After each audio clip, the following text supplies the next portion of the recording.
My goodness, as you know, I thought 10 years ago and I think now that Brexit was the worst act of political self-harm that the United Kingdom could ever inflict on itself. I was very keen that they should reconsider the decision once they knew what the withdrawal agreement entailed and once the TCA was put before the British people, because it's one thing to be told should we stay or should we go. It's quite another to have that put in the context of what leaving actually meant. So it's not impossible that the UK might, as generations change and as prime ministers change and as political parties present new manifestos and as they look back on the absence of growth, what leaving the European Union has really meant for the United Kingdom, that they might decide to go back in. Gibraltar has a freestanding now relationship with the European Union on fluidity of people and fluidity of goods, which implies a lot of level playing field provisions, but not all of the provisions of membership. Should the United Kingdom, let's just do the mental exercise, should the United Kingdom go back in, the British Gibraltarian would once again become a European citizen. The territory of Gibraltar, if it were to remain as it is now, would not be a territory of the European Union, and we would have to make an assessment of how we were more competitive, staying as we are or going in with the United Kingdom in some way, shape or form with a different accession arrangement. The key point, of course, would be this. We now enjoy a single market in services with the United Kingdom. The United Kingdom goes into the EU. It might not be able to maintain that service as it joins the rest of the single market in services. We have something in our treaty which is designed in part to provide for that, which is what is known as the definitive model, which we would never like to see apply.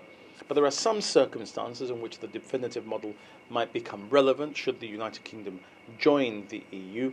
But I hope that in that period we would have an opportunity for a negotiation for another generation and another Chief Minister. With my support, if I'm around, of course happy to help any Chief Minister faced with this new conundrum, that in that accession negotiation we might also be able to keep some of what is bespoke to Gibraltar, what is unique to Gibraltar.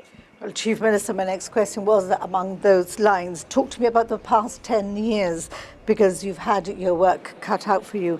Now that we're very nearly there, the politics in the UK and in Spain seem to be not at the highest ebb.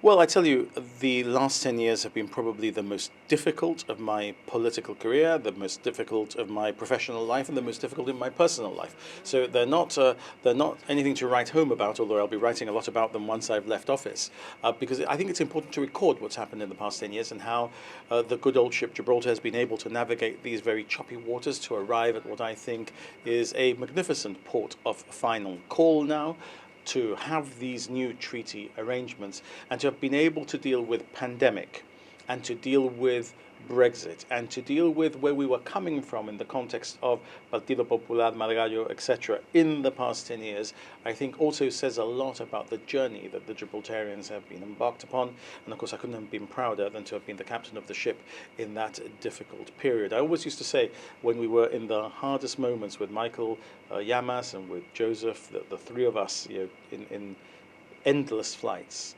endless waiting rooms, waiting for aircraft and for meetings to start or end.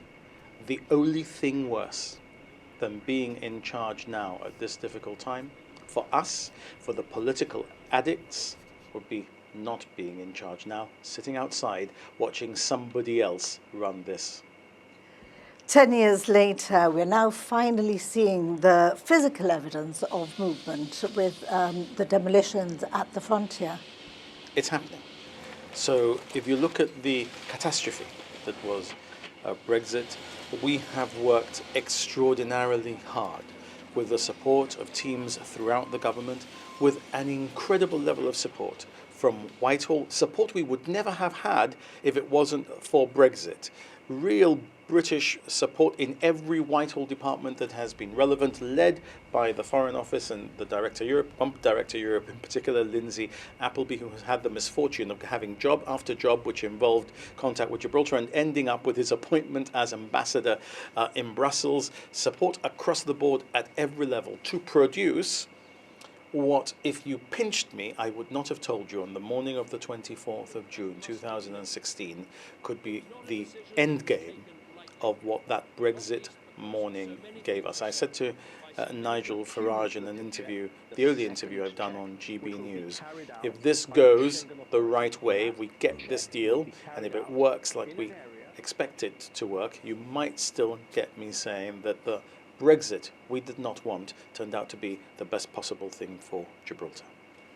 You say it's happening. You said we're ready. Many a slip between cup and lip. Are we there?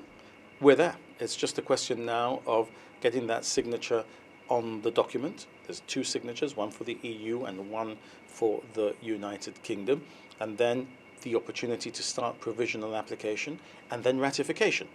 Between signature and ratification, of course, there is a world, because although in the United Kingdom the CRAG process is quite defined, it's 21 sitting days, and come or go Labour prime ministers, as long as you've still got a 203 majority in the House of Commons, then this is going to pass the CRAG process.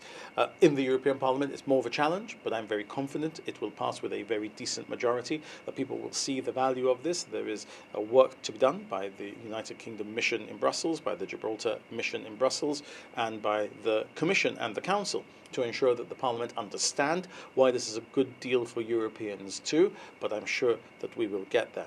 Of course, it's not going to be easy, that the dates that we had penciled in for signature, we were working on, and etc., now come in the middle of what could be the coronation of a new British Prime Minister. There could be changes, of course, at cabinet level, as we expect there will be. There could be changes at junior minister level. They could all be happening on the days when we penciled in to sign.